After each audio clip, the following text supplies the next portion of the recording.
Ce matin du samedi 3 octobre 2020, je pense à toi.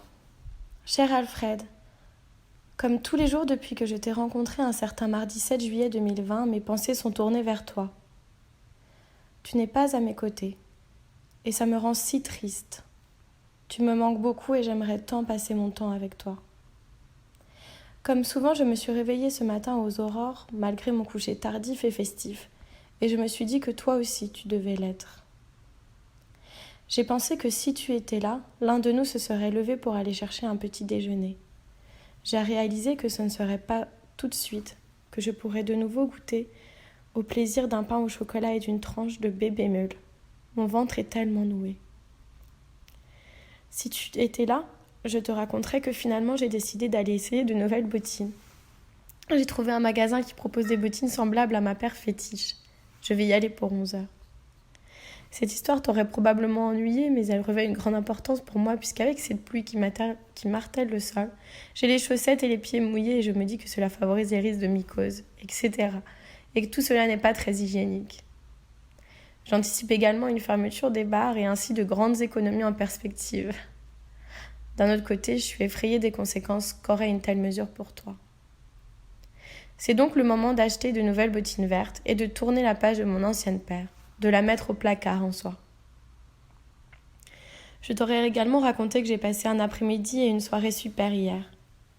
Le midi, j'ai déjeuné avec Justine, la cousine d'Ulysse. Elle va être associée par son cabinet à peine 2 ans de bar. C'est une grande nouvelle.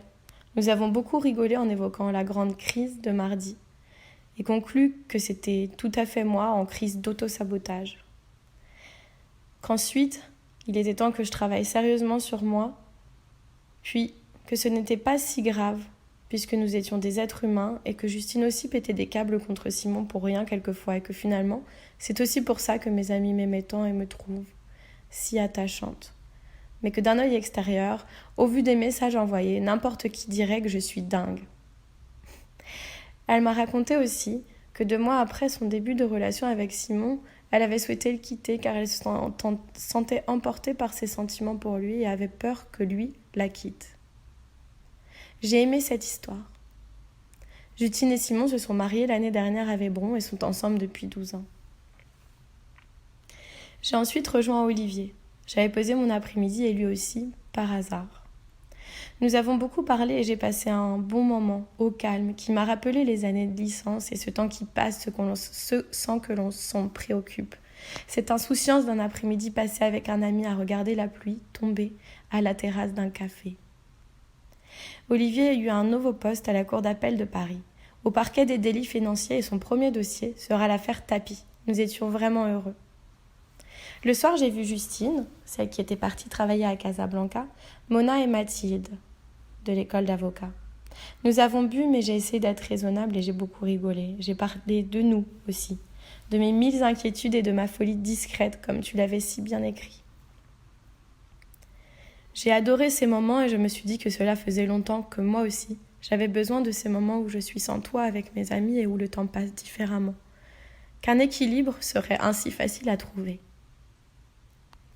Il y a beaucoup d'autres choses dont j'aurais aimé te parler, comme le commencement de mes cours à Nanterre, mais je ne peux pas tout détailler, cela serait bien trop long. Ah oui aussi, j'ai enregistré beaucoup de petites vidéos que j'ai trouvées intéressantes et je te les aurais montrées. Il y en a une notamment d'un jeune homme qui se nomme Félix Radu, R-A-D-U, et dont la vidéo s'intitule « Lettre à l'enfant que je n'ai pas encore », qui je pense t'aurait plu et ému. Tu peux aller le regarder et l'écouter sur Instagram. De l'importance de la boulangère. Je t'aime et tu me manques.